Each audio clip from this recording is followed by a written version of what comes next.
Hi there, Anne here from Zevo Health. Delighted to be here with you in Cornmarket today. In this particular video, we're going to be having a look at how to support peers. Now, for a lot of people, taking support is a difficult thing and asking for support is even harder. So to be able to provide that for somebody is so helpful and so beneficial, because we often have a different idea as to what is available to us, depending on whether we're taking support or giving support. So if you're in that role of giving that support, it's really, really important to tap into empathy. And what I mean by this is putting ourselves in someone else's shoes, seeing it from somebody else's perspective. It's really important when we're dealing with difficulties or challenges or stress, because what might be difficult and stressful for me might not be a bother to the next person. So we really have to open up those empathy skills.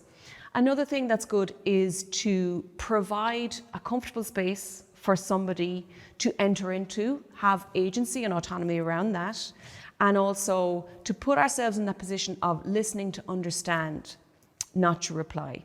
If you're that kind of person that is solution focused, or you're a fixer, and I've been guilty of this many times, we often race towards finding a way to finish out the situation by giving it a solution or tying it up in a nice little bow or anything like that.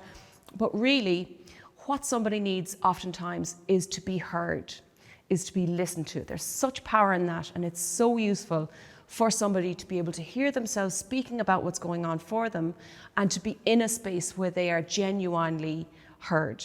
If they are heard, it means that their experience is validated, and it's a really powerful process when somebody is dealing with stress and dealing with challenges. So within that listening space, there's also that ability to reply in a really sincere and genuine and empathetic way. So there's a couple of things that we can implement here. So if we can use our language to reply to somebody in a way that we can let them know that they've been understood, that they've been heard, that their experience is real and valid, so we can paraphrase what's just been said, we can reflect on what's just been said, and we can summarize what's just been said. So paraphrase does what it says in the tin.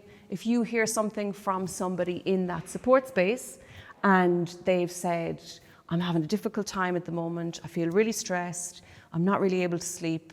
So if you're paraphrasing, you might come back with, okay, it sounds like you're going through a tough period, it sounds like you need more rest. So you see how that kind of language has been taken in, understood, and then reflected back to them in that kind of paraphrasing way. Another thing that you can do when you're in that supportive space is to use a couple of different techniques to show that you've taken in the information, you've listened to what's been said, you've understood it, and you've repeated it back in certain ways. That allows for the space to be shared, that allows for the person to feel heard, to feel understood, and to feel validated as well. Hopefully that helps. Thank you so much, and take care.